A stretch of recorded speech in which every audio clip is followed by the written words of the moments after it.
स्त्री एक बाळाला जन्म घालते तर त्याच्या थ्रू हे मी म्हणत नाही की ही शक्ती फक्त स्त्रियांमध्ये, हे पुरुषांमध्ये पण आहे. एका इंडिव्हिज्युअलमध्येच तो स्त्री असो का पुरुष असो, त्यांच्यामध्ये फेमिनाईन एनर्जी, मॅस्क्युलाईन एनर्जी दोन्ही आहे. पण जेव्हा मासिक पाळी येते तेव्हा तीच स्त्री डावलली जाते त्याच गाभाऱ्यात जाण्यापासून. खूप पुरुष तिथं जाऊन त्या देवीला पूजतात, तिच्या योनीला पूजतात. नक्की मंदिरात नाही जायचं. मला काहीही नकोय. नवदुर्गा जे आपण म्हणतो आहे, तर आज फक्त हे मर्यादित राहिले की कुठल्या रंगाची साडी ड्रेस घालायचा आहे. हॅलो, नमस्कार. मी पल्लवी वाघ केळकर, तुमचं सगळ्यांचं आमच्या नव्या कोऱ्या पॉडकास्टमध्ये, ज्याचं नाव आहे टॉक टॉक कोणेमध्ये, मनपूर्वक स्वागत करते. टॉक टॉक कोणेमध्ये मंडळी आपण माझ्या तुमच्या ओळखीच्या अनोळखीच्या अशा वेगवेगळ्या व्यक्तींशी वेगवेगळ्या विषयांवरती गप्पा मारणार आहोत. पण शोचा शुभारंभच आपण नवरात्रोत्सवाच्या या शुभमुहूर्तावरती करतोय, त्यामुळे अर्थातच आजचा आपला गप्पांचा विषय आहे नवरात्रोत्सव. आता नवरात्रोत्सव म्हणजे नेमकं काय, या नवदुर्गांचं आपल्या आयुष्यात नेमकं स्थान काय आहे, या नवदुर्गा त्यांची शक्ती ही फक्त पुराणात सांगितलेली आहे की आपल्या रोजच्या आयुष्यात आपल्या स्वतःत ती शक्ती आहे, आपल्या वृत्तींशी तिचा काही संबंध आहे का, अशा वेगवेगळ्या काही आपले संभ्रम असतील तर त्याच्यावरती प्रकाश टाकला जाणार आहे. किंवा काही आपल्याला असलेली जी माहिती आहे तर ती अजून बळकट कशी होईल हे या सगळ्या गप्पांमधनं उलगडणार आहे. हे सगळं सांगण्यासाठी, आपल्याशी गप्पा मारण्यासाठी माझी एक खास मैत्रीण इथे आलेली आहे, जिचं नाव आहे मनीषा संदीप. तिची ओळख सांगायची म्हटल्यानंतर ती एक स्पिरिच्युअल हीलर आहे, ती स्पिरिच्युअल कोच आहे, हॅपीनेस कोच आहे. पत्रिकांवरती तिचा खूप गाढा अभ्यास आहे. मनीषा ताई, हॅलो. हॅलो, कशी नमस्कार. आहेस? मी एकदम ठीक, thank you. I am so happy. आपण एरवी खूप गप्पा मारत असतो, पण आज आपल्या गप्पांना अजून एक वेगळा अर्थ मिळणार आहे. आपल्याला काही मित्रमैत्रिणी या पॉडकास्टच्या थ्रू मिळणार आहेत. सो त्यांच्यापर्यंत आज आपण एक वेगळी माहिती देणार आहोत. काय आहे म्हणजे नवरात्रोत्सवामध्ये या नवदुर्गांची पूजा केली जाते, तर ह्या नवदुर्गा कोण आहेत आणि त्यांचं काय नेमकं स्थान आणि त्यांची काय शक्ती आहे त्याविषयी सांगा. 9 नंबर हा इतका स्पिरिच्युअली पॉवरफुल नंबर आहे. 9 प्लॅनेट्स, 9 रत्न. मग एक बाईची प्रेग्नन्सी, एका स्त्रीची प्रेग्नन्सी 9 महिने 9 दिवस हे असतं. मग हे दुर्गाचे 9 रूप. So it signifies lot of things. आणि जर तू मॅथमॅटिकली जर बघितलं तर 9चा जो टेबल आहे, 9चा जो पहाडा आहे, त्याचे सगळे जे नंबर्स असतात, 9 1 9, 18, 27, या सगळ्याची टोटल 9 येते. बाकी कुठल्याही जर 5चा टेबल घेतला, 4चा टेबल घेतला तर तसं होत नाही. सो 9चा टेबल हा किती काही इम्पॉर्टंट गोष्ट आहे हे आपल्याला समजून देतं. आणि हे फक्त म्हणजे हे स्पिरिच्युअली असं आहे असं नाही, पण फेंगशुईमध्ये 9 हा खूप ऑस्पिशियस नंबर मानला जातो, खूप लकी नंबर मानला जातो. बुद्धिस्ट मॉन्क्समध्ये त्यांचे काही स्पेशल रिच्युअल्स असतात, तर ते लोक 9 मॉन्क्सला घेतात त्या स्पेशल रिच्युअल्समध्ये. सो म्हणजे प्रत्येक धर्मामध्ये, प्रत्येक रिलिजनमध्ये, प्रत्येक कस्टममध्ये 9चं एक वेगळं महत्व आहे. आणि that's what 9 forms of Durga also is trying to show की 9 रस आहेत संगीताचे. हो, संगीत नाट्य कलेचेच 9 रस आहे. तर इट इज ते भावनांना पण रिफ्लेक्ट करतात. Exactly. So 9 is a very powerful number. So 9 दिवस हे दुर्गाचे वेगळे वेगळे रूप आपल्याला दाखवले जातात. आणि प्रत्येक रूप जे आहे ते आपल्याला काहीतरी संदेश, काहीतरी मेसेज देतं. जसं पहिल्या दिवशी जे आहे त्याला शैलपुत्री म्हणतात. Shailaputri is the daughter of mountains. आणि माउंटन मध्ये जर म्हणला तर Himalayas is the biggest mountains म्हणल्या जातं. तर Shailaputri is said to be the daughter of Himalayas. मग दुसरा दिवस जो असतो तो ब्रह्मचारिणीचा असतो. तिसरा दिवस जो आहे तो चंद्रघंटाचा आहे. 4था दिवस जो आहे तो खुशमंदाचा आहे. हम्म. 5वा दिवस इज गॉडेस स्कंद माता. हम्म. ऑफकोर्स मी पुढे सांगीन की या सगळ्या गॉडेसेसचं काय हम्म. महत्व आहे हम्म. आणि काय ते संदेश सांगू इच्छितात. मग 6वा दिवस जो आहे तो कटयानीचा आहे. हम्म. 7वा दिवस तो आहे कालरात्रीचा आहे. 8वा दिवस जो आहे तो महागौरीचा आहे आणि 9वा दिवस जो आहे तो सिद्धिदात्रीचा आहे. तर this are the 9 forms of goddesses. बरोबर. आणि हे गॉडेसेस ज्या आहेत जे माळा आहेत त्या आपल्या चक्रासला पण रिफ्लेक्ट करतायत की जसं शैलापुत्री आहे तर लाल रंग का लाल रंगाचं एक महत्व आहे. It is also teaching us about groundedness. आपल्या रूट चक्राला ते रिफ्लेक्ट करते आपल्या रूट चक्राबद्दल. कारण जर रूट चक्र जर आपला स्ट्रॉंग असेल तर we are firm in our life, we are steady in our life आणि that is showing the strength. Devi Shailputri ही तू म्हणालीस की पहिली देवी आहे. पहिला दिवस हा पहिल्या दिवशी. शैलपुत्रीचा. शैलपुत्री देवी काय सांगते आपल्याला? सो जसं मी म्हटलं की शैलपुत्री शैला इज माउंटन आणि पुत्री इज डॉटर, मुलगी. तर डॉटर ऑफ अ माउंटन. तर माउंटनमध्ये सर्वात श्रेष्ठ म्हणजे हिमालय माउंटन्स. तर ती हिमालयाची पुत्री आहे आणि माउंटन आपल्याला माहिती आहे की तुम्ही एखादा डोंगर हलवू नाही शकत किती विचार केला तरी. इट इज सो फर्म, इतकी ग्राउंडेड आहे की एखाद्या माणसाने विचार केला की आज मला हा माउंटन इथून इथं हलवायचं तर नाही करू शकत आपण. So Shailputri is basically telling about that strength, about that strongness. आणि जितकं आपण ग्राउंडेड राहतो, जितकं आपण त्या फर्म राहतो तितकी आपली ग्रोथ होते. आणि ऑफकोर्स दुर्गाचं जेव्हा आपण बोलतो की ही एक जर्नी आहे. सो गॉडेस पार्वतीची पण ही एक जर्नी होती. तर त्या जर्नीमध्ये तिने काय काय सांगू इच्छिते वेगळ्या वेगळ्या स्टेजेस ऑफ लाईफ ते डिफरंट फॉर्म्स ऑफ गॉडेसेसमध्ये सांगितले. तर Shailaputri is basically the reflection or the message of being grounded and strong and steady in your decisions. की आपला एखादा गोल आहे त्या गोलला अचीव करण्यासाठी तुमची एक जी स्ट्रेंथ राहते ती strength is the inner strength, the mental strength, the emotional strength. ही स्ट्रेंथ स्ट्रॉंग असणं खूप गरजेचं आहे. That is what is Shailaputri talking about. आणि तिचा काय रंग आहे? लाल रंग रूट चक्राला डिपिक्ट करते. Root chakra is red. So it is the end of your spine where the root chakra is situated. Shailaputri is a red colour. दुसरी देवी आहे Brahmacharini. Brahmacharini. So Brahmacharini is white colour. ती सेकंड फॉर्म ऑफ गॉडेस आहे. दुसऱ्या दिवशी तिची पूजा केली जाते की तिचं बेसिकली असतं की she is trying to show or tell about devotion and dedication. की एखाद्या गोष्टीसाठी डिवोशन असणं, फेथ असणं आणि डिसिप्लिन असणं, डेडिकेशन असणं हे खूप गरजेचं आहे. So Brahmacharini is basically giving us the message की तुम्हाला एखादा गोल अचीव करायचं आहे, तुमचं एखादं स्वप्न आहे, त्याला अचीव करण्यासाठी एक डिवोशन. बाहेरची खूप साऱ्या गोष्टी असतात आउटर वर्ल्डमध्ये की जे तुम्हाला डिस्ट्रॅक्ट करू शकतात, जे तुम्हाला डिस्टर्ब करू शकतात. पण त्या गोष्टींवर मात करून तुमच्या गोलसाठी फोकस राहणं is what Brahmacharini is trying to tell you know. त्याची एक पुराणामध्ये गोष्ट आहे जी आपल्या सगळ्यांना माहिती आहे नाही का, की शिवाची आराधना तिने केली. बरोबर. तिने इतकी घोर तपस्या केली आहे की त्या तपस्येमुळे आणि तिच्या त्या डिवोशनमुळे ती शिवाला जिंकू शकली. आणि कित्येक वर्ष तिला ती तपस्या करावी लागली.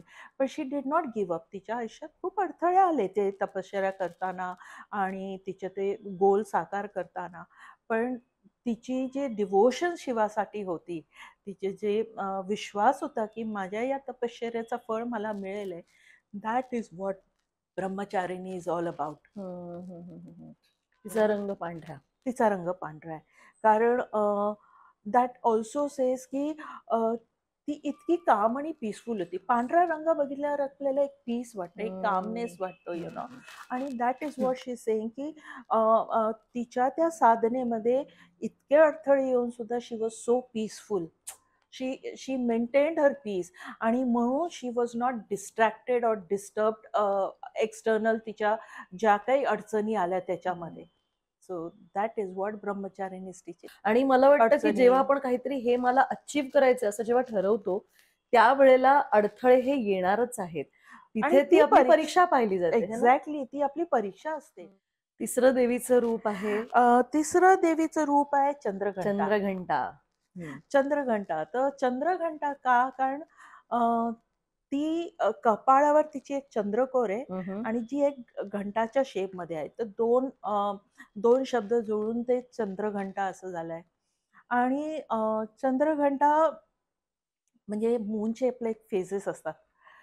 का चंद्र? तर Chandra is also very peaceful.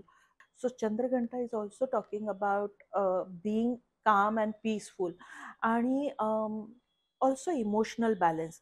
कारण मला माहिती नाही तुम्हाला सगळ्यांना माहिती की नाही, but Chandra has different phases. We all know that, you know. पौर्णिमेपासून ते कलेकलेने कलेकलेने वाढतो, कमी होतो. तसेच आपले मूड्स आणि आपले विचार पण. So are physical body and emotions are also dependent and related with that Chandra. म्हणून समुद्राला भरती आणि ओटी जे म्हणतात ते चंद्राच्या ह्याच्याप्रमाणे असतात, फेजेस प्रमाणे. आणि तेच आपल्या आयुष्याशी पण कनेक्टेड आहे. This are all related to our life in general, की किती गोष्टी अशा आयुष्यात येऊ शकतात की that can divert me, that can disturb me, that can म्हणजे माझ्या गोलपासून मला डायव्हर्ट करू शकतात किंवा गिव्हअप करायला मला भाग पाडू शकतात. बट चंद्रकांता इज सेइंग की with all these thought processes, with all these mood swings that you might go through, balance of your emotions and your strength is so important. आणि मला वाटतं हे चंद्रघंटेचं रूप हे विवाहित स्त्रीचं रूप आहे आता का? म्हणजे ब्रह्मचारिणी नंतर जी चंद्रघंटा आहे ती एक जिने साध्य केलंय, तिचा पुरुष तिला मिळालाय. बरोबर. चौथी जी आहे Kushmanda. She was the creator of the universe. असं मानलं जातं की she was the creator of the universe. असं म्हणतात की जेव्हा युनिवर्स ऍक्च्युली एक्झिस्टन्स मध्ये यायच्या अगोदर इट वॉज ऑल डार्कनेस. बरं. ओके. आणि खुशमंदा हे 3 शब्दांपासून झालंय. तर कु म्हणजे छोटं, little. Okay. Asma is energy आणि अंडा, एग. तर हा युनिव्हर्सल एग जो होता, हा एक छोटस जे यु नो कॉस्मिक एग ज्याला आपण म्हणतो, कॉस्मिक एग होता. पण जेव्हा ती कॉस्मिक एग मधनं बाहेर आली, that was when the universe was created. So म्हणून Kushmanda. She is trying to tell us की आपल्याला हा संदेश देते की एक छोट्याशा गोष्टीमधनं आपण किती काही क्रिएट करू शकतो. आणि ही शक्ती आपल्या सगळ्यांमध्ये आहे. ही शक्ती. आज स्त्री एका बाळाला जन्म घालते. इजंट दॅट अ प्रूफ की सृजनाचं प्रतीक येते. एक्झॅक्टली. तर ही शक्ती आपल्या सगळ्यांमध्ये आहे. आणि मी म्हणजे स्त्री एक बाळाला जन्म घालते तर त्याच्या थ्रू हे मी म्हणत नाही की ही शक्ती फक्त स्त्रियांमध्ये, पुरुषांमध्ये पण आहे. पण हे आपल्याला जाणणं की प्रत्येक माणसामध्ये ती शक्ती आहे काहीतरी क्रिएट करण्याची. पण ती क्रिएट करण्याची शक्ती जेव्हा आपण स्वतःमध्ये बघतो, आपल्या इनर सेल्फमध्ये बघतो, तेव्हाच आपल्याला कळतं की माझ्यामध्ये काय शक्ती. जी शक्ती तुझ्यामध्ये ती माझ्यामध्ये नसू शकते, माझ्यामध्ये जी तुझ्यामध्ये नसू शकते. पण प्रत्येक माणसाला या गोष्टीचा आशीर्वाद आहे. आणि आपण जर ते युनिव्हर्स मधनं क्रिएट झालं तर हा आशीर्वाद आणि ही शक्ती तर सगळ्यांमध्येच आहे. तिचा रंग कुठला? खुशमंदाचा रंग आहे येलो. येलो का? कारण आपण येलो बघितल्यावर एक हॅपीनेस फील होतो, एक खुशी फील होते. की एक सनफ्लावरला पण बघितलं तर वी नो की it is so happy, joyful, you know. So खुशमंदाच कलर. पुढची देवी आहे तर 5वी देवी आहे स्कंदमाता. स्कंदमाता. आणि तिचा स्कंदमाता रंग कुठला आहे? स्कंदमाताचा रंग आहे ग्रीन, हं, हं. हिरवा हिरवा रंग. हिरवा रंग आहे. आहे कार्तिकेचं नाव. हं, हं. तो स्कंद आणि कार्तिकेची आई, स्कंदमाता म्हणजे कार्तिकेची आई. ती कार्तिकेला आपल्या मांडीवर घेऊन आहे हं, हं, हं. आणि एका लायनवर बसली आहे. तर ती एक प्रेमाचंही स्वरूप आहे आणि वेळ आल्यावर तिचं शक्तीचं स्वरूपही दाखवते ती. की ती एक राईट आणि रॉंगसाठी लढणारी आहे, की कोणाला न्याय मिळवून देण्यासाठी ती लढणारी आहे. मग ती मागे पुढे विचार नाही करत आहे. तो शी हॅज दॅट फिअर्स फ्रॉम, तो एक भयान रूप पण तिचा आहे, ॲज वेल ॲज एक नर्चरिंग, की आई म्हणून ती ती आपल्या बाळाला किती नर्चर करते through love and compassion is what Skandamata is all about. She is a protective mother. ती आपल्या बाळासाठी आणि बाळ म्हणजे फक्त कार्तिके नव्हे तर जे तिचे डिवोटीज आहेत, जे तिची आराधना करतात, त्या सगळ्यांसाठी as a mother she is always there. She is protecting them. तर मग तिची आराधना करताना जर आपल्याला काही अडीअडचणी येतात तर ती आपल्याला नक्कीच मदत करते त्याच्यातनं पार पाडण्यासाठी. So that is the mother energy ना, की एक आई आपल्या बाळाच्या कुठल्याही प्रोग्रेसमध्ये, त्याच्या स्वप्नांमध्ये कुठलेही अडथळे येऊ दे, ती तिचं रक्ताचं पाणी करून ते पूर्ण पूर्ण करण्यासाठी करण्याचा ती प्रयत्न करेल. आणि स्तनमाता इज टेलिंग दॅट, की वेळ आल्यावर मी माझं शक्तिरूपही दाखवू शकते आणि वेळ आल्यावर मी माझं माया आणि प्रेमही दाखवू शकते. तर तो मला वाटतं तो बॅलन्स, बॅलन्स. हा, बरोबर. एक्झॅक्टली, तो balance. बॅलन्स साधण्याचं काम स्कंदमाता करते. तिची जी प्रतिमा आहे ती पण किती सुंदर आहे ना. खूप सुंदर म्हणजे आहे. एका वेळेला तिच्या हातामध्ये जेवढे तिचे हातही हो. भुजा तिच्या आहेत, हो. त्यामध्ये वेगवेगळी आयुध आहेत आणि त्याच वेळेला तिच्या अगदी. ओटीत एक बाळ आहे. बाळ आहे काय सुंदर आणि ते प्रतिमा आहे. बाळाला घेऊन ती फाईट करते. हे She's खरं ready to तर आपल्या fight. रोजच्या आयुष्याला, म्हणजे आपण रोजचं जगणं आहे ना, हे ही Exactly. आव्हानं पेलावीच लागतात. आता 6वी देवी आहे देवी कात्यायनी. कात्यायनी देवीबद्दल सांग. न्याय देणारी आहे, जस्टिस देणारी आहे. आणि मायथॉलॉजीमध्ये म्हणतात की she was created by God. म्हणजे पूर्ण देवांनी आपली शक्ती लावून तिला क्रिएट केलं होतं.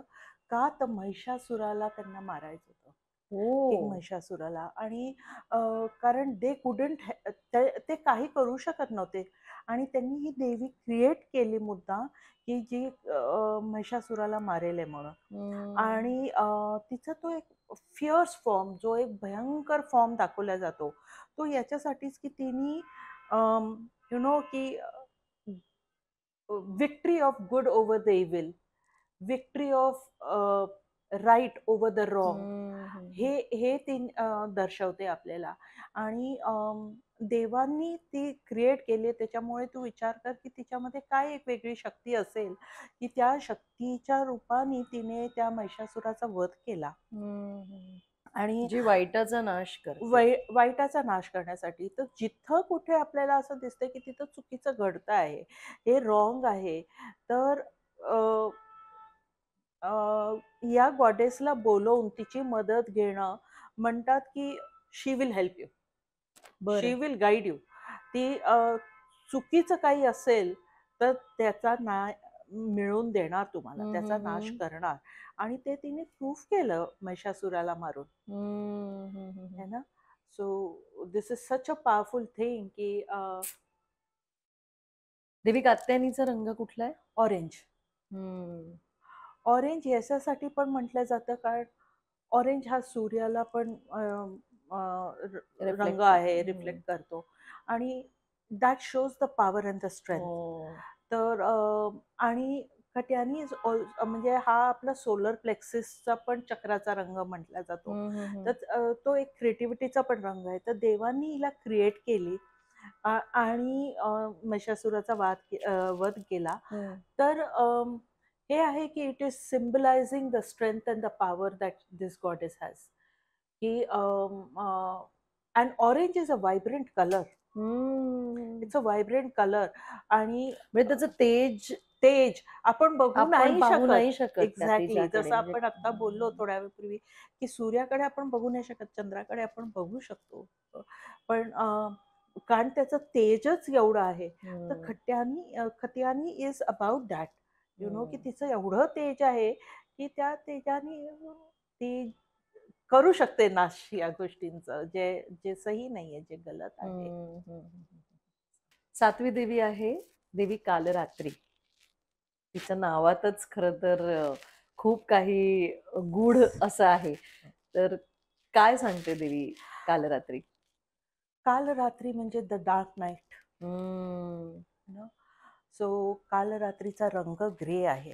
हम्म. गॉडेस पार्वती जेव्हा इतक्या तपश्चर्याने जात होती, इतक्या तिने सॅक्रिफायसेस केले गॉड शिवाला मिळवण्यासाठी, लॉर्ड शिवाचं प्रेम मिळवण्यासाठी, तेव्हा शी हॅड बिकम डार्क, आणि त्या तपश्चर्याने तिचा रंग काळा झाला होता. पण तरी तिने ते सोडली नाही, तिची साधना, तिचा तो विश्वास शिवाला मिळवण्यासाठी. आणि जसं ॲक्च्युली आपल्या डेली लाईफमध्ये पण जर बघशील ना, तर कुठल्याही एक गोष्टीला अचीव करण्यासाठी स्ट्रगल्स असतात. आणि म्हणतात की स्पिरिच्युअल अटेनमेंटसाठी you have to go through the darkness. आयुष्यातला एक तो डार्क फेज सगळ्यांच्या आयुष्यात येतो, बरोबर. पण त्या डार्क फेज नंतरच जो प्रकाश असतो, की रात्र गेल्यानंतरच तुम्हाला दिवसाचं महत्व कळणार आहे, दिवसाचं उजेड दिसणार आहे. तसंच या कालरात्रीचं आहे की ही देवी म्हणते की त्या गोष्टीला घाबरू नका, त्या कालरात्रीला, त्या डार्क नाईटला घाबरू नका. तुमच्या आयुष्यातला जो फेज येतो की जेव्हा तुम्हाला खूप परीक्षा द्याव्या लागतात, कठीण आयुष्य जातं, पण तो एक फेज आहे, तो कायम राहणार नाहीये. त्याच्यातनं तुम्ही बाहेर पडणार आहे, पण त्याच्यातनं जेव्हा बाहेर पडताय तेव्हा तुम्ही एक नवीन काहीतरी आयुष्य सुरू करताय. सो त्या कालरात्रीचं महत्व तेच आहे की त्या रात्री नंतरचा जो दिवस येणार आहे, ती नवीन पहाट येणार आहे, ते तुमच्यासाठी काहीतरी नवीन घेऊन येणार आहे. तर त्या गोष्टीला घाबरू नका. So any struggles, any difficulties, any obstacles जे तुमच्या आयुष्यात येत आहे, त्याला घाबरू नका. आणि काल रात्री इज ओनली टेलिंग की ती आपल्याला ना, आपल्या आतले जे फिअर्स असतात, आपल्या आतमध्ये किती एन्झायटी असते की उद्या काय होणार आहे, नंतर काय होणार आहे, माझं पुढचं आयुष्य काय, ही किती एन्झायटीवाल्या क्वेश्चन्स आहे. आणि त्याच्यामुळे आपल्या मनात ना सतत भीती असते. पण जेव्हा आपण काल रात्रीची साधना करतो, तर ती आपल्याला ती एक स्ट्रेंथ देते की या फिअरला कसं आपण मात करायचं, हाऊ टू बी फिअरलेस. हो, म्हणजे तिचं रूपच इतकं अकराळ विक्राळ आहे, बरोबर. जे थोडं भीतीदायक. मला वाटतं आपल्या आतल्या त्या रूपालाही आपल्याला बाहेर काढता आलं आलं पाहिजे. पाहिजे, एक्झॅक्टली. आणि ते जे रूप निडर आहे, बेडर आहे, बरोबर, फिअरलेस आहे. फिअरलेस. तर त्याच्यामुळे काल रात्री इज टेलिंग अस की ते काढण्यासाठी पण घाबरू नका. जिथे योग्य तिथे ते तुम्हाला योग्य तिथं तो रूप तुम्हाला दाखवावंच लागेल. कारण जेव्हा तुम्ही ते रूप दाखवाल तेव्हाच तुम्ही चुकीच्या गोष्टीवरती मात करून करू सत्यासाठी हे कराल ना. कारण देवी शेवटी आपल्याला सगळे रूप आपल्याला तेच सांगते की सत्यासाठी लढा. डोंट बी फिअरफुल की बाहेरचं जग मला काय म्हणेल किंवा मला कसं दाबल्या जाईल, त्या गोष्टीला घाबरू नका. You be fearless and fight for the right thing. Justice मिळवणार आहे ते. सो काल रात्री is all about that fearless form. आठवी देवी आहे, आठवी देवी आहे महागौरी. महागौरी. म्हणजे ह्या रूपानंतर महागौरी जी एकदम फेअर आणि रेडियंट आहे. हो. म्हणजे आणि तेच म्हणतात की म्हणजे असं म्हटलं जातं की पार्वतीचे जे इतके सॅक्रिफायसेस होते, ज्याच्यामुळे ती एवढी डार्क झाली होती, काळवंडली होती, पण जेव्हा तिला शिवाचं प्रेम मिळालं, तिचं खरं स्वरूप, तिचं तो फेअरनेस, तिचा तो ग्लो बाहेर आला. आणि शिवानी आपल्या एनर्जीनी तिला किती ते व्हायब्रेंट केलं तिला. आणि महागौरी इज, मला वाटतं तिने ते महात्म्य सुद्धा मिळवलं ना तिच्या ह्या तपश्चर्यानेच. सगळ्या तिच्या फेजेस मध्ये तिने Exactly. स्वतःची सगळ्या परीक्षेला ती खरी उतरून आणि ते महात्म्य मिळवण्याचं. एक्झॅक्टली. आणि तिचा जो गोल होता, जन्मोजन्मी लागले तिला शिवा मिळवायला, पण तिने ते कायम तिचा गोल ठेवला की इतक्या अडी अडचणी येऊन सुद्धा she did not give up. आणि त्या डार्कनेस मधनं जाऊन जेव्हा ती बाहेर आली, she was radiant white and beautiful आणि तिचा रंग आहे पिंक. का पिंक? बिकॉज ती एक सिम्बल आहे प्रेमाचा, की तिचं प्रेम इतकं खरं होतं, इतकं सुंदर होतं, की Shiva had to come back to her. आणि it is a heart chakra. Heart chakra is set to radiate a pink colour. Oh, yes. खरं ह्याचा सगळ्याचा बघायला गेलं तर अर्थार्थी किती एकमेकांशी संबंध आहे ना. हो, आपल्या प्रत्येक प्रत इंडिव्हिज्युअलशी हो, संबंध आहे त्याचा. प्रत्येक भावनेशी, प्रत्येक चक्राशी. एक्झॅक्टली. हम्म, hmm, hmm, hmm. So Mahagauri is all about radiant and love and peace. आणि फायनली शी अचीव्स. तिला जे पाहिजे ते तिला मिळतं. She is finally Shiva's. Yes. Mahagauri is also talking about forgiveness. का फॉरगिवनेस? बिकॉज तिच्या आयुष्यात, तिच्या जन्मांमध्ये इतक्या काही अडचणी आल्या, पण तिने खूप फॉरगिवनेस केलं. कारण जर तिने तो क्षमाशीलता, क्षमाशीलता ही पण मोठी क्वालिटी आहे महागौरीची. जी आताच्या काळामध्ये खूप कठीण आहे. Exactly. म्हणजे ठाई ठाई आपल्याकडनं काहीतरी गोष्टी होत असतात, एकमेकांना आपण दुखावतो, पण जेव्हा क्षमा मागण्याची वेळ येते तर पण महागौरी शिवाला अचीव करू शकली ओनली बिकॉज की तिने त्या सगळ्या गोष्टींना फॉरगिव्ह केलं. तिच्या ज्या ज्या लोकांनी तिला त्रास दिला, ज्या शक्तींनी तिला कदाचित त्रास दिला, पण त्या सगळ्यांना तिने माफ केलं. आणि म्हणूनच ती एक प्रेमाचं प्रतीक म्हणून पण मानलं जातं. आणि प्रेमाचं प्रतीक, कारण तिने फॉरगिवनेस केलं आणि म्हणून ते प्रेमाचं प्रतीक म्हणून तिची आणि शिवाची भेट झाली, घडली. ते फॉरगिवनेस. तर तिचा हा खूप मोठा मेसेज आहे की आपल्याला क्षमाशीलता असलंच पाहिजे, आपल्यामध्ये असली आपली पाहिजे. मध्ये असलंच पाहिजे. वा. 9वं रूप आहे देवीचं, ते सिद्धिदात्री. येस. सिद्धिदात्री. तिचा रंग आहे पर्पल. हम्म. पर्पल हा रंग आपला क्राऊन चक्राचा पण मानला जातो. सिद्धिदात्री याच्यासाठी, कारण ती आपल्याला वेगळ्या वेगळ्या सिद्धी देऊ शकते. म्हणजे त्या लेवलला जेव्हा आपण पोचतो आपल्या तपश्चर्यानी, आपल्या फेथनी, आपल्या डेडिकेशननी, डिवोशननी, तेव्हा जेव्हा आपण म्हणतो ना की आपला आत्मा परमात्माशी एक होतो. आणि जेव्हा परमात्माशी एक होतो तेव्हा ते आपल्याला सिद्धी मिळतात.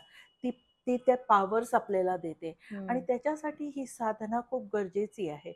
साधना पण विश्वासाने. बरोबर. आणि विश्वासाने करताना पण काही अपेक्षा न करता. जेव्हा अपेक्षा करतो ना तेव्हा आपला फोकस फक्त गोलकडे असतो, आपल्या प्रत्येक या पावलांकडे, या प्रत्येक ऍक्शनकडे नसतो. आणि मग आपण ते विसरून जातो. मग तेव्हा ते सगळ्या क्वालिटीज, राग, लोभ, द्वेष, अँगर सगळं येतं. पण जेव्हा आपण प्रत्येक स्टेप, की ही माझी परीक्षा आहे, हे माझं हा पाथ आहे, मला चालायचंच आहे किती अडचणी आल्या तरी, तेव्हा जेव्हा आपण त्या परमात्म्याशी एक होतो तेव्हा त्या सिद्धी मिळतात. आणि त्या खूप सुपरनॅचरल पॉवर्स आहेत आणि त्या प्रत्येकाच्या नशिबात नसतात, खूप कमी. पण त्याच्यासाठी तपश्चर्या, आणि तपश्चर्या जी आहे ती एका जन्माची नाहीये, जन्मोजन्मीची तपश्चर्या आहे. पण मला वाटतं की ही शक्ती आपल्या सगळ्यांमध्ये आहे, फक्त आता ती डोळसपणे आपण कशी पाहतो त्याच्यावरती डोळसपणे पाहणं आणि मनात सतत आपल्याला आठवण करून देणं, माइंडफुली आठवण ठेवणं, की मला एखादी गोष्ट दिसते तर त्याला मी रिॲक्ट करायचंय की रिस्पॉन्ड करायचं आहे ना. ही ही गोष्ट खूप महत्वाची आहे. Very true. तुझ्याशी ना गप्पा मारताना, म्हणजे आता ह्या 9 देवींची 9 रूप आणि त्यांचे रंग हे खूप आपल्या चक्रांना सुद्धा रिफ्लेक्ट करतायत. पण हे रंग फॉलो केले जात आहेत का? आणि हे रंग नेमके, म्हणजे फॉलो कपड्यांच्या स्वरूपात तर आपल्याला करायचे, पण हे काही स्वभावांना सुद्धा किंवा काही आपल्या निष्ठेला किंवा आपल्या आतल्या वृत्तीला सुद्धा रिफ्लेक्ट करतायत. एक्झॅक्टली. तर ह्या बाबतीत काय सांगशील? प्रत्येक देवीचा रंग. हा खूप सुंदर प्रश्न विचारला तू पल्लवी. आणि हे सगळ्यात महत्वाचं आहे नवरात्रीमध्ये. कारण लोक उपवास करतात, पुष्कळ काही वेगळे वेगळे साधना करतात, आणि त्याच्यामध्ये पूजा खूप पूजा तर आहेच आहे, पण त्याचे उपवास पण ज्या पद्धतीने केले जातात म्हणजे हो. खरंच ती एक तो संयम स्वतःचा पण सिद्ध आजच्या तारखेला करण्यासाठी तू आहे. मला सांग, किती जणांना माहिती की उपास का करतो आपण? त्याच्या हम्म. मागे पण कारण आहे. ते मी बोलीन नंतर. पण नवदुर्गा जे आपण म्हणतो आहे, तर आज फक्त हे मर्यादित राहिले की कुठल्या रंगाची आज साडी, ड्रेस घालायचा आहे. पण जसं मी म्हटलं की तो प्रत्येक चक्र आपल्याला रिफ्लेक्ट करतोय. प्रत्येक मातेचं रूप जे आहे ते आपल्याला काय सांगू इच्छितं स्वरूप ते. ती गोष्ट त्या दिवशीला आपण मानली पाहिजे हम्म. आणि त्या तिची गोष्ट उपासना केली पाहिजे. तिची उपासना आणि आज या मातेचा या गॉडेसचा आज दिवस आहे. तर मला माइंडफुल राहून, की आज मला ही गोष्ट लक्षात ठेवून तसं वागलं पाहिजे. हे हे आपण किती जण करू आणि खरी उपासना देवीची तेव्हाच राहील, की जेव्हा आपण ही गोष्ट मनात ठेवून, डोक्यात ठेवून माइंडफुली प्रत्येक क्षणाला तसं वागतो आहे. हम्म. मला असं वाटतं सर्वात मोठा प्रसाद देवीला तो राहील आजच्या तारखेला. अगदी खरंय. अगदी आहे ना? खरंय. सो हे तो खूप महत्वाचं. काय सांगशील सगळ्यांना? म्हणजे काय आपण फॉलो केलं पाहिजे? 9 दिवसातले काय रिच्युअल्स असले पाहिजेत? खरं तर आपल्याला आपल्या आपल्या कुळाप्रमाणे घरामध्ये वेगवेगळ्या ते ठिकाणी सगळेजण वेगवेगळे करतात. असतात आणि ते फॉलो केलेच जातात. काही ठिकाणी घटस्थापना होते, घट बसवले जातात. काहींकडे देवीची स्थापना हो. होते. बंगाली लोकांमध्ये आपण पाहिलेलं आहे, की तिथे काली का देवीची पूजा केली जाते. तर हे सगळं जे आपल्याकडे आलेलं आहे पुराणातनं किंवा त्या कुळाप्रमाणे ते आपण फॉलो करतोच. पण एक माणूस म्हणून या नवरात्रीला आपण कसा त्याचा उत्सव करावा आणि काय रिच्युअल्स आपण फॉलो केले पाहिजेत असं तुला वाटतं? मी म्हणजे आता जसं म्हटलं ना पल्लवी, की मला असं वाटतं, की सर्वात प्रथम, की ती देवी आपल्याला काय सांगू इच्छिते आणि मी ते किती फॉलो करते, की जर तिचा हा मेसेज आहे, की मला सत्यासाठी लढायचं आहे. मग समजा ऑफिसमध्ये मला माहिती आहे, की माझा बॉस चुकीचा वागतोय, पण तरी जर मी साथ देते, कारण मी घाबरते, की माझी नोकरी जाईल, तर हं, ते चुकीचं आहे. तुम्ही सत्यासाठी लढा. निडर लढा. हं, घाबरू नका, फिअरलेस राहा या हं, गोष्टीसाठी, की एक नोकरी गेली, दुसरी नोकरी मिळेल आहे. पण आपण जेव्हा घाबरतो आणि तर this are the different messages. जसं आपण आता डिस्कस केलं 9 दिवसाच्या नवदुर्गा चे फॉर्म्स जे आपल्याला काय-काय मेसेजेस देतात किंवा काय सांगू इच्छिता, की एक आई म्हणून आपण आपल्या मुलासाठी कसं लढू हं. शकतो, पण त्या मुलाला तसंच प्रेमही देऊ शकतो. आणि आपण सगळे मुलंच आहोत त्या आईचे. तर नक्कीच. That is the biggest message, की आपण जर त्या गोष्टीसाठी माइंडफुल राहिलो, आठवण करून, की मी उपास करते, तो उपास फक्त त्या गोष्टीसाठी नाही करत आहे, की सगळी दुनिया करते म्हणून. पण ते उपास करण्यामागे पण एक कारण असं आहे, की उपास आपल्याला ना एक फोकस शिकवतो. कारण रोजच्या जीवनात तू बघ ना पल्लवी, की सकाळी उठल्यापासून एक स्त्रीला वाटतं, आता नाश्त्याला काय बनवायचंय? हं, डब्याला काय बनवायचंय? नवरा विचारेल, "आज नाश्त्याला काय आहे? हं, टिफिनला काय आहे?" मुलं विचारतील. सो आपण फक्त त्याच्यातच गुंतलेलो असतो. पण जेव्हा त्या गोष्टीतनं आपण कट ऑफ करतोय, तर आपण आपल्या साधनेकडे फोकस करतोय का? हं, आणि कंट्रोलिंग आवर माइंड. हं. आपण खरंच आपल्या माइंडला कंट्रोल करू शकतोय का? तर मग तो उपास मला वाटतं आपल्या स्वभावाला सुद्धा काही ठिकाणी मुरड घालणं आलं बिलकुल, बिलकुल. किंवा आणि जेव्हा आपण उपवास करतो ना, तर it is the cleansing of the mind and the body and the हं, सोल. एव्हरीथिंग, की आपली सिस्टम फिजिकल सिस्टम क्लीन होते, आपली सोल क्लीन होते, आपलं माइंड क्लीन होते, कारण आपण एक फोकस अटेन्शन आहे आपल्या हं, साधनेकडे. सो उपासाचे हे 3 वेगळे गोष्टी आहेत. हं, यू नो. हं, हं, हं, सो हं, उपास पण त्याच्यासाठी. हं, आणि जे घटस्थापना करतो, तर बेसिकली काय असतं, की of course it shows the presence of the goddess, की देवी आली आहे त्या घटाच्या स्वरूपात. आणि जेव्हा आपण काहीतरी अशी ती गोष्ट त्या गोष्टीला डिपिक्ट करते म्हणून ठेवतो, की एक आपण घट जेव्हा ठेवतो, मांडतो, तर एक देवी आली आपल्या घरात, तर आपला फोकस असतो, की आपल्याकडे ती देवी आली आहे, तर आपल्याला हं, कसं राहायचंय. हं, म्हणून ती घटस्थापना न करता सुद्धा जर तुमच्या मनावरती तुम्हाला कंट्रोल आहे आणि 9 दिवस तुम्ही तशी साधना करू शकता, तर घट नाही ठेवलं तरी चालणार आहे. ही माझी कल्पना, ही माझा हं. विचार आहे. पण बरोबर. घट ठेवून आपण आपल्या स्वतःला कंटिन्युअसली आठवण हं. करून देतोय, की आज दुर्गा मला ही सांगते आणि या गोष्टीचा मला मनःपूर्वक विचार करून, आठवण करून तसं वागलं पाहिजे. ती आणि प्रत्येक माळ ही मला वाटतं हेच सांगतेय, नाही बरोबर, का? बरं. प्रत्येक त्या दिवसाचं तिचा जो मेसेज आहे, तो मी फॉलो करतेय की ते नाही? नाही करते. त्याची आठवण म्हणून ती माला. बरोबर. बरोबर. एक्झॅक्टली. पण आता हे सगळं वर्णन ऐकताना देवी ही फक्त स्त्री शक्तीच दाखवते? म्हणजे ही फक्त स्त्रीशी निगडीत आहे? की सगळ्या प्राणी मात्रांशी सगळ्याच म्हणजे सगळ्या स्त्री पुरुष दोघांनाही ही तोच अर्थ सांगते? एक्झॅक्टली हं. तोच अर्थ सांगते. एका इंडिव्हिज्युअलमध्येच तो स्त्री असो का पुरुष असो, त्यांच्यामध्ये फेमिनाईन एनर्जी, मॅस्क्युलाईन एनर्जी दोन्ही आहे हम्म. आणि ते बॅलन्स करणंच गरजेचं आहे. हं. हं. ते ए जेव्हा एकत्र येतं, येतं. तेव्हा एक तर पूर्ण शिवा स्वरूप आणि पार्वती एकत्र आल्यावरचं जे स्वरूप आहे, हं, हं. That is very different. That's a different energy. आणि म्हणून Shiva Shakti is together is very powerful. बरोबर, बरोबर. है ना? तर ते स्त्रीपर्यंत मर्यादित नाहीये. हं. बिलकुल पण नाही. ताई मला नेहमी एक प्रश्न पडतो. आत्ताही आपण सगळं वर्णन ऐकतोय ते स्त्री शक्तीचं, स्त्रीचं, प्रत्येक देवीचं हे रूप आहे. ती एक स्त्री आहे. तिची उपासना करणारी तू, मी एक स्त्री आहे. पण जेव्हा मासिक पाळी येते, तेव्हा तीच स्त्री डावलली जाते, त्याच गाभाऱ्यात जाण्यापासून. हे मनाला पटत नाही. खरं तर प्रत्येक वेळेला हा प्रश्न येतो. पण तो अनेक स्त्रियांकडनं, अनेक म्हणजे प्रत्येकच ऑलमोस्ट स्त्रीकडनं ते फॉलो केलं जातं. कुठेतरी ते वर्षानुवर्ष आपल्यावरती त्याचं ते डोक्यात इतकं भरवलं गेलेलं आहे.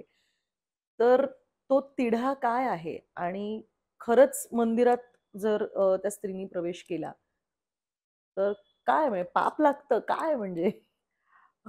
सर्वात पहिले तर जे कोणी हे गोष्टी मानतात हे ते, मला त्यांच्या भावनांना दुखवायचं नाहीये. हं, पण माझं एक पर्सनल विचारशील तर मी तुला सांगू त्यावेळेला इनफॅक्ट एक स्त्री सगळ्यात पॉवरफुल स्टेजमध्ये असते. हं, हं. तिच्यामध्ये इतकी मॅग्नेटिक पॉवर असते की शी कॅन क्रिएट एनिथिंग.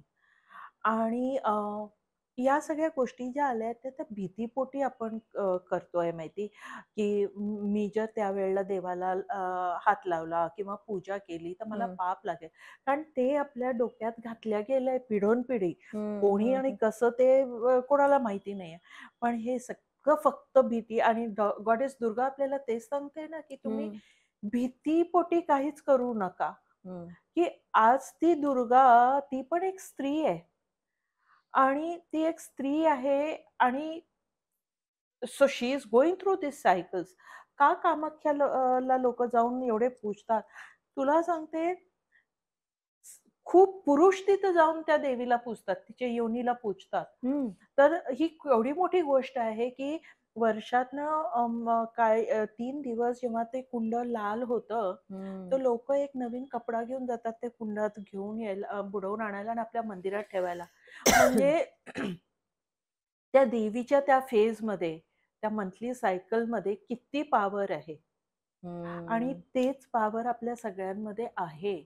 आणि त्यावेळेला असं म्हटलं जातं, की अं, तुम्ही खूप काही छान क्रिएट करण्याच्या स्थितीमध्ये असता आणि म्हणून तिला ते 4 दिवस बाजूला देतात, की तू तुझ्यासाठी काहीतरी छान क्रिएट कर. हं, हं, हं. हं. नाहीतर तर ती संसारात गुंतलेली असते. पण ते 4 दिवस तिच्यासाठी, की she can create something for herself. एक हं. आरामाचे दिवस. कारण तिने इतकं काही दिलेलं असतं, की ते दिवस तिचे स्वतःचे असतात आणि म्हणून ते आरामाचे आहेत, की बाबा छिची घाण म्हणून तू बाजूला हा प्रकार नाहीये. हं. पण जे केलं गेलंय ना, की बाबा तिला कोणी लागायचं नाही, तिला कोणी शिवायचं नाही, तिच्या रूममध्ये कोणी जायचं हे पण सगळं पर्टिक्युलरली देवाच्या बाबतीमध्ये हे जास्त आहे. एरवीच्या रुटीनमध्ये काही नाहीये. फक्त देवाच्या गाभाऱ्यात नाही किंवा देवाला स्पर्श नाही किंवा देवपूजा करायची नाही. हे पण काय आहे? म्हणजे हे सगळं ॲक्चुअली कारण होतं, की तिला आराम देण्यासाठी. हं. पण तुला सांगते देवाची तुम्ही तुमच्या घरात देवाची पूजा करू शकता तुम्ही. तुमच्या घरातल्या मंदिरात तुम्ही देवाला लागून पूजा करू शकता. फक्त काय म्हणतात, की मंदिरात नाही जायचं. मंदिरात न जाण्याचं कारण किंवा पब्लिक स्पेसेसमध्ये, हम्म. रिलिजियस प्लेसेसमध्ये न जाण्याचं कारण, कारण तिथं मॅक्झिमम लोक येतात ते आपले दुःख सांगण्यासाठी देवाला. बरोबर. आणि तिथं ती एनर्जी देऊन जातात की माझे हे दुःख आहेत बाबा, तुला तर मी देऊन जातोय, यू टेक केअर ऑफ. हम्म. पण मग तेव्हा ती इतकी पॉवरफुल आणि तिचा तो पोर्टल ओपन असतो, तर शी माइट टेक सम एनर्जी. आणि म्हणून म्हणतात की तुम्ही पब्लिक रिलिजियस प्लेसमध्ये त्यावेळेला जाऊ नका. पण ओ. देवाला लागू नका किंवा देवाची आराधना करू नका किंवा पूजू नका, ही चुकीची कल्पना आहे. हे बऱ्याच अंशी संयुक्तिक कारण मला आज ऐकल्यासारखं वाटतंय.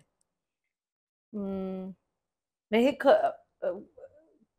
आप इतका प्रभाव असतो लोकांचा, म्हणजे देवाच्या समोर जेव्हा ते अ, माथा टेकतात, ते दुःखानेच टेकतात. कधीच आपण शांतपणे मला काहीही नकोय असं किती लोक म्हणतच जातात नाही आपण. म्हणायला की देवा, थँक्यू, जे काही आहे त्याच्यासाठी ते सगळं थँक्यू. मला स्वीकारलेलं आहे मी आणि आय एम सो थँकफुल. याच्यापेक्षा माझ्याकडे काय नाहीये आणि माझं दुःख किती मोठं आहे हे सांगताना वाह! फारच म्हणजे खूप संयुक्तिक कारण दिलंस तू या गोष्टीला. मला वाटतं, की हे डोक्यात ठेवलं तर नक्कीच आपल्याला या गोष्टीला फॉलो करण्याची दिशा मिळू शकते. सगळ्या गप्पांमध्ये हा खूप महत्त्वाचा मुद्दा मांडलायस तू. अनेक गोष्टी आपण भीतीपोटी करत असतो. म्हणजे जर मी असं केलं नाही, माझ्या आजीने सांगितलेली एखादी गोष्ट असेल, ह्या देवीची उपासना अशाच पद्धतीने झाली पाहिजे, हा उपास अशाच पद्धतीने केला पाहिजे, ओटी नाही भरली तर काहीतरी होईल. अशा अनेक गोष्टी आहेत ग खरं तर. म्हणजे सुवासिनीलाच हळदी कुंकवाला बोलवणं. म्हणजे कितीतरी खरं गोष्टी असं वाटतं, की माणूस म्हणून खरंच त्या योग्य वाटतात का आपल्याला? तर नाही. कितीतरी आपलं जवळचं माणूस असतं आणि त्या व्यक्तीला नाही, ह्या एका पर्टिक्युलर रिच्युअलमध्ये आपण त्याला बाजूला ठेवतो. पण त्याच्यामध्ये भीती खूप भरलेली असते, की नाही जर मी हे नाही फॉलो केलं, तर एकतर मला जास्त वेळा वाटतं, की लोकं काय म्हणतील? तू अगदी बरोबर बोललीस पल्लवी हे, की ना देवीची म्हणूनच नाही, पण कुठल्याही देवाची आराधना, पूजा करताना जे 99% ऑफ द लोकं ना, जे भीतीपोटी करतात, हं. की मी जर हे नाही केलं तर काय होईल? किंवा माझ्या सासूबाईंनी, माझ्या आईनी मला हे सांगितले तर मला हे केलंच पाहिजे. आमच्या घरात तर असा प्रकार आहे किंवा आमची घरातली ही पद्धत आहे, आमच्या खानदानातली पद्धत आहे. हे जे आहे ना, भीतीपोटी आपण करतो, हे खूप चुकीचं आहे. कारण कुठलाच देव तुम्हाला म्हणत नाही, की मला घाबरून तुम्ही हे केलंच पाहिजे. देवी पण आपल्याला सांगते, बी फिअरलेस. जे कराल हो, हो, त्याच्यात हो. फिअरलेस राहा म्हणून. तर मग का आपण कुठली पण गोष्ट हं. भीतीपोटी करायची, की मी जर या वर्षी माझी तब्येत बरी नाहीये.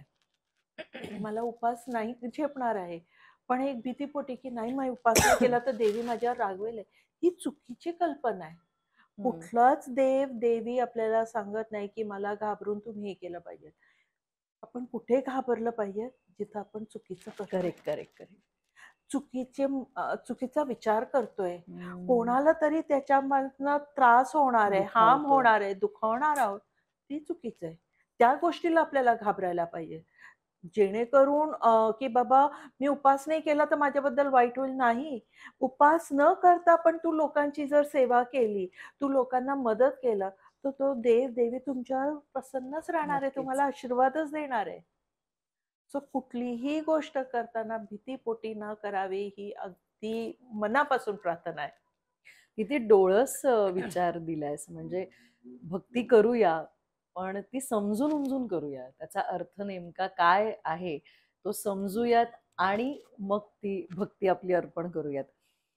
आपल्या सगळ्या दर्शकांना तू या नवरात्रोत्सवामध्ये स्पेशल काय संदेश देशील? म्हणजे प्रत्येक जण आपापल्या रीतिरिवाजाप्रमाणे, पद्धतीप्रमाणे नवरात्रोत्सव साजरा करणारच आहे. पण त्या पलीकडे जाऊन तुझ्याकडनं असं काही खास आपल्या दर्शकांना देऊ पाहतेस? सर्वात महत्त्वाची गोष्ट तर प्रत्येकाची आपली-आपली पद्धत आहे हं. आणि आय रिस्पेक्ट दॅट. पण हे आपली पद्धत, आपली ट्रेडिशन्स फॉलो करताना प्रत्येक देवी आपल्याला काहीतरी एक गोष्ट आचरणात आणण्यासाठी सांगते. ती आपण किती ऑन द एव्हरीडे बेसिस, की आजची देवी जर शैलापुत्री आहे, तर शैलापुत्री मला काय सांगते, तिचा काय मेसेज आहे माझ्यासाठी, ते लक्षात ठेवून माइंडफुली त्या गोष्टीत वागणं, मला असं वाटतं ती खरी देवीसाठी आराधना असेल. ती खरी म्हणजे प्रेयर्स, ते खरं ऑफरिंग आहे आपल्या देवीसाठी, व्हेरी ट्रू. की मी 10 प्रकारचं नैवेद्य करून ते मी माझ्याच पोटात घालणार आहे शेवटी. तर त्याला काही अर्थ नाहीये. पण खरी आराधना आणि खरं तिला ऑफरिंग राहील की ती जे काय मला शिकू पाहते आहे, ते मी शिकते आणि त्या आचरणात आणते का? That is my biggest offering to the goddess.